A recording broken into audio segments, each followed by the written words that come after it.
Hi, and welcome to the show. Subscribe at kevinmd.com/podcast and get CME for this episode by clicking on the CME link in the show notes. Today, we welcome Dhruva Guler. He's a family physician. Today's Kevin MD article is titled Unlocking Emotional Freedom and Empathetic Communication. Dhruva, welcome to the show. Yeah, thanks for having me, Kevin. So we'll talk about your article in a little bit, but first off, just briefly share your story and journey. Well, my story with being a patient experience and a physician burnout speaker starts from my personal experiences with being burnt out. About 6 years ago, I'm walking into the urgent care area from the primary care area, and today the lights are a little bit more fuzzy, a little bit more bright, and the sounds are a little bit distant. And as I'm walking in, I sit across from my medical director and he asks me, "Are you okay?" And then I started crying. I'm like, "No, I'm not." He was like, "Well, we're all worried about you. Why don't you take 10 days off, come back, gather yourself, and then I'll resume seeing patients, and then everything will be fine and dandy."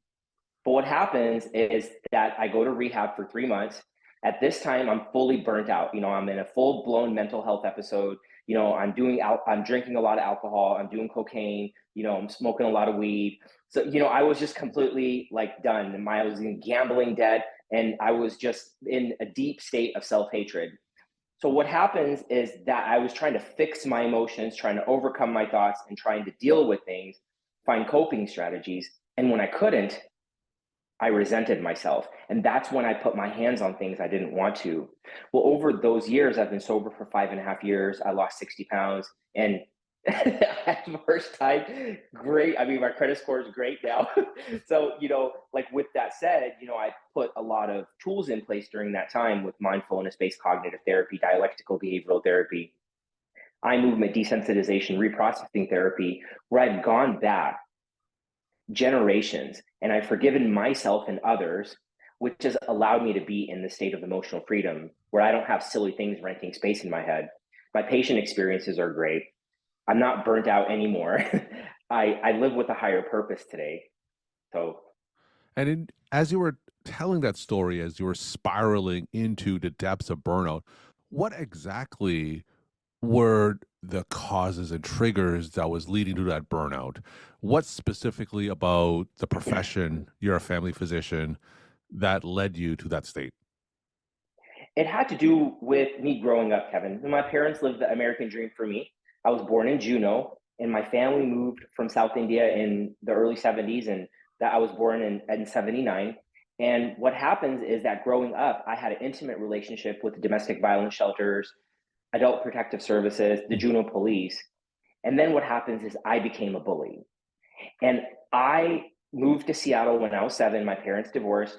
My mom would go on to live with schizophrenia. She would be institutionalized for 16 years lockdown, 9 years step down. My brother would go to be found dead for 17 days. And my dad would go on to die with narcissistic personality disorder. Well, a lot of these emotions I tried to fix, even when I was a teenager. And I got into a lot of trouble and I went to jail 3 times. Luckily, it wasn't anything violent. It was, short stints. But nevertheless, I mean, I was going to die or end up in jail for the rest of my life. And when I went to India, to be cool in India, you study. Yeah. To be cool in Seattle, I had to wear blue. I was a Crip half of the year. I was a Blood Father half of the year. And in India, to be cool, you got to study. So I wound up getting 7 scholarships into medical school. Interestingly, that's when the burnout began Hmm. because my low self esteem and self hatred were buried because I'm a doctor now. you know, oh man, I'm a good guy. And then med school, I tell you what, was like one big drug. Okay. It's like, what, I'm like high the whole time because you're always studying, you're Yeah. always up to something. So after that residency, you're always up to something. And then that's when it all came crashing down. And I'm like, oh my God, I got all these emotions that are just not accepted. And so it was my childhood and me resenting and judging those memories, which led me to judge patients, led me to judge myself. And I had bad patient experiences and I got burnt out because I didn't accept who I was. Now, was there anything specifically about the job that kind of exacerbated some of these predispositions to burnout? Interesting that you asked me that, kind of, sort of, but not really. When you think about somebody like me, mom, dad, the way I grew up, I mean, I could have been dead or in jail. I'm like, what I started doing is I started speaking at the juvenile detention that I was at. So that allowed me to live that higher purpose. I worked as a doctor at a prison for 6 months. So, I was a prison doctor for 6 months. So some of these things alleviated that higher purpose was always there. But the burnout really occurred because of me not wanting to live a higher purpose, me making everything about myself. Let me make sure that I have my reservations for Friday on Monday, and Mhm. let me make sure that my vacation time is taken care of.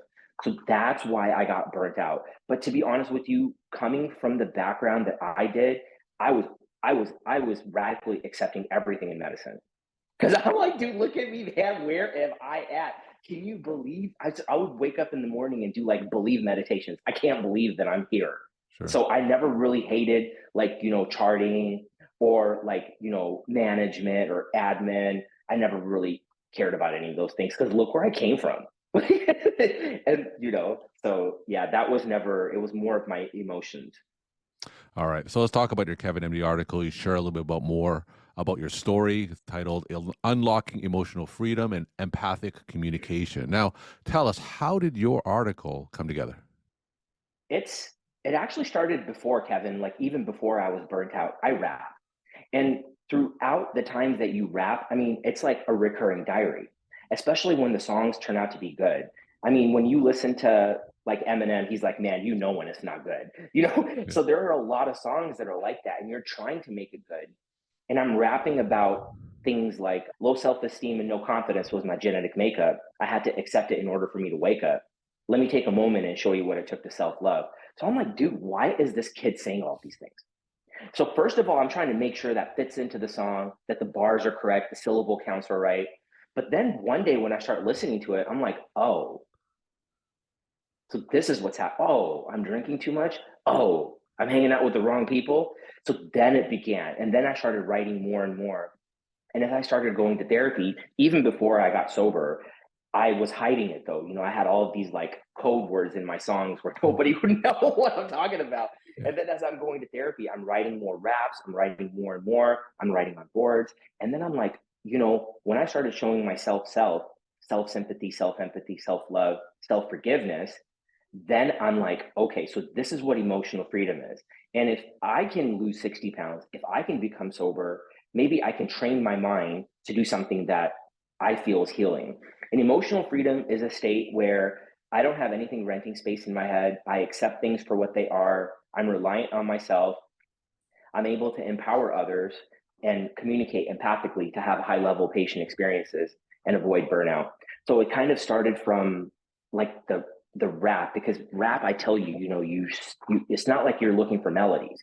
Like da da da da da da da Yeah. do do da, da, So then I'm just like writing and writing. That's where it really began. So for all those other physicians who are burnout, and as you know, that this is a worsening phenomenon with like 60% of physicians, according to some studies, saying that they are burned out. And I go to all these Facebook physician groups and they're saying how terrible the practice of medicine is. Share some lessons that you could share with them. How can they be emotionally free? What are some tips that you could share with them? Yeah, so this is a good step. I was just writing this, and this has to do with sugar right now. So I'm really trying to cut sugar out. And when it comes to like, let's say burnout, or let's say I have a bad interaction, or I'm trying to please somebody at work, a lot of the times before I would say, okay, fine, I'll just go smoke a cigarette or I'll drink. Now I'm like, dude, I'm going to eat some sugar.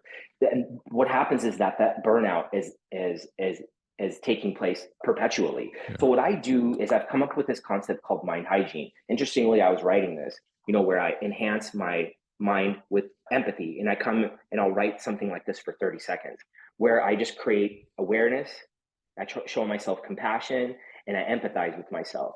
What this allows me to do is it allows me to write down exactly what I'm thinking and feeling. What am I going to do with this information? I don't know right now. All I want to do is create the awareness. And then what I'll do is I'll keep on writing, and you can see here how I'm writing 30 seconds, where I have this aces, not faces with mind hygiene, where I accept, I communicate with compassion, I embrace with empathy, instead of trying to fix my emotions, overcome my thoughts, and deal with them. And the more you do this, the more you'll get used to it. And you always have to have a mission, vision, purpose. Like if your mission is to go to work and get paid and like complain, well, that's what's going to happen. But if your mission is to go and to serve and to get high level experiences and do something that's greater than yourself. Because I'm like, dude, who gets to be a doctor? Yeah. Yeah, nobody gets to be a doctor. All of this red tape, all of this stuff that people complain about. I mean, like, don't make it about yourself. That's the biggest thing, is you can't make it about yourself. I mean, if there's that one patient who's coming in, I remember I got an Uber for a patient. This is like the first time I even told anybody. The thing about empathy is that I can sit down with them. I was there, my car got repossessed. So that's 20 seconds. 20 seconds of empathy where I'm present, where I understand where they're coming from. I'm like, I cannot make this about me anymore. I feel guilty now because I'm serving a higher purpose. I think that's where the big challenge is. And the other challenge, Kevin, is that people don't want to be in the present. That's another thing.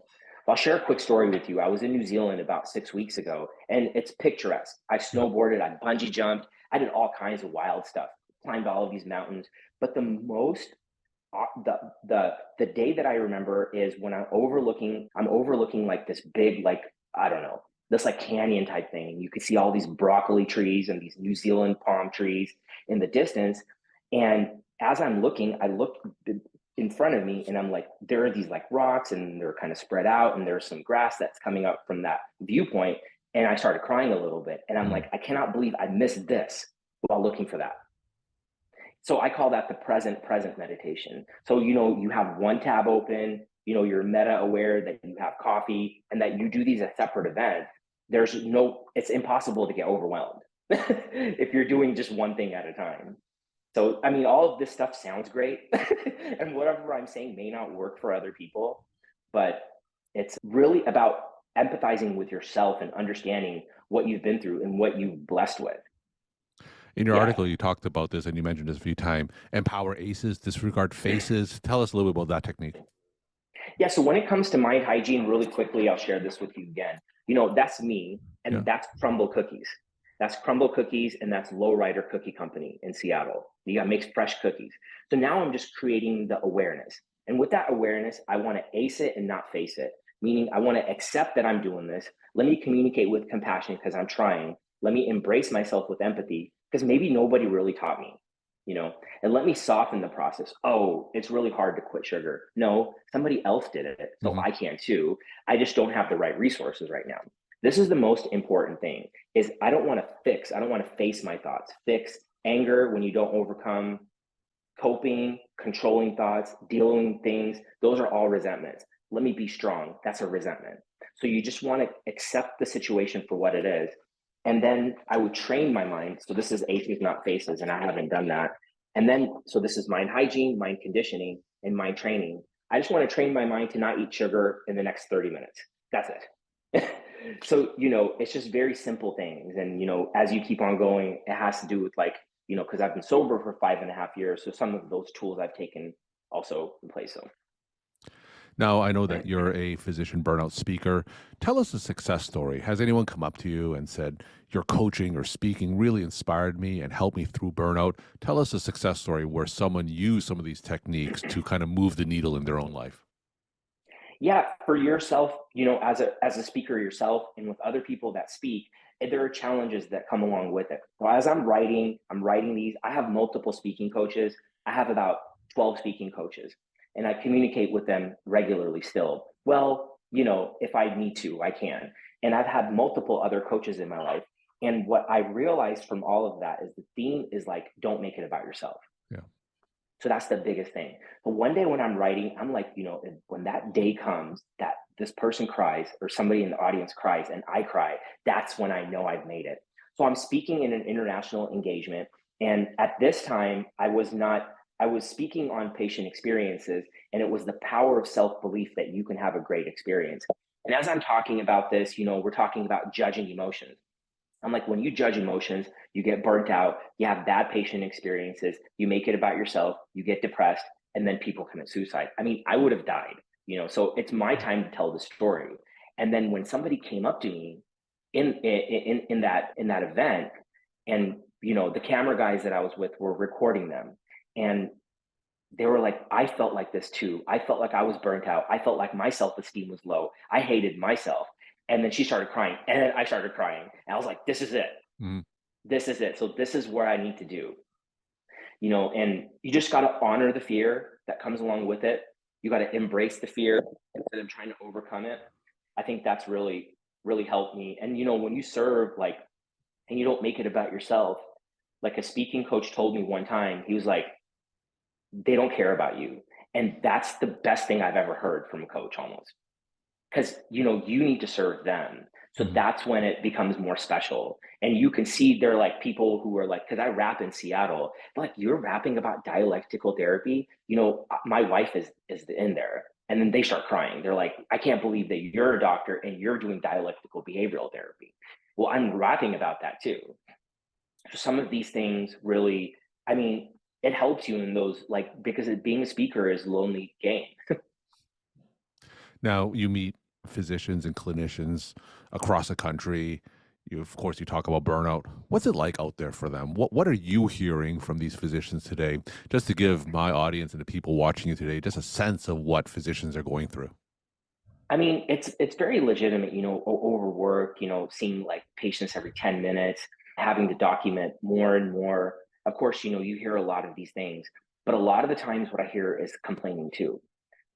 And when they're complaining about patients or they're complaining about, I mean, imagine you complaining to me or somebody complaining to me. I Hmm. don't want to say you. Yeah. Somebody's complaining to me, and then I chime in on that, and then I join them, and then we create this cohesive complaint together. Well, you're just like furthering yourself from being the best version. So that's kind of what I see a lot. I see a lot of complaining. The cool thing about speakers is that we're always looking for solutions. So, when I talk to them, I'm like, maybe it won't be with me, but maybe you don't want to complain and find a mini solution at least. So you don't have things renting space in your head all day long. Because our interaction is like, it could be 30 seconds to 5 minutes. And that interaction is full of complaints. So, I see that a lot. And then I do see a lot of people who get burnt out in that way because it keeps on stacking up. Alcohol, Mhm. drugs. It's prevalent in the medical community here. Oh yeah, because I was a part of groups of AAs with, like, doctors and physicians. So I see a lot of that too. So it's mainly just like not accepting things. I see a lot of that. We're talking to Dhruva Guler. He's a family physician. Today's Kevin MD article is titled Unlocking Emotional Freedom and Empathic Communication. Dhruva, tell us some of your take home messages that you want to leave with the Kevin MD audience. One thing I would like to say is, in this practice of mind hygiene, it's simple. You accept, you communicate with compassion, and you embrace with empathy, and please soften the process. That means it's not hard. That's rational emotive behavioral therapy, where it's not hard. And whatever I do may not work, but the most important thing is writing down your thoughts incessantly. I mean, there's a lot to be said about dictating your thoughts and listening to it. There's a lot to be said about writing your thoughts, Xing out the ends, and rhyming it. There are so many different ways that you can write. And the more that you write, the more you'll understand yourself. When you talk to people and when you go to therapy, I think that's good, well and good. But you're not going to know who you are until you write. Writing for like 10 seconds a day, writing for 1 second a day, Mhm. it just can pile up, and it's just like losing weight. So it just keeps on going up and up. So whatever I'm doing may not work, but writing down what you're feeling and trying to do something about that on a very low scale, write for 1 second, try to implement a strategy for 1 second, then it'll keep on going. So Dhruva, thank you so much for sharing your story, time, and insight. Thanks again for coming on the show. thank you.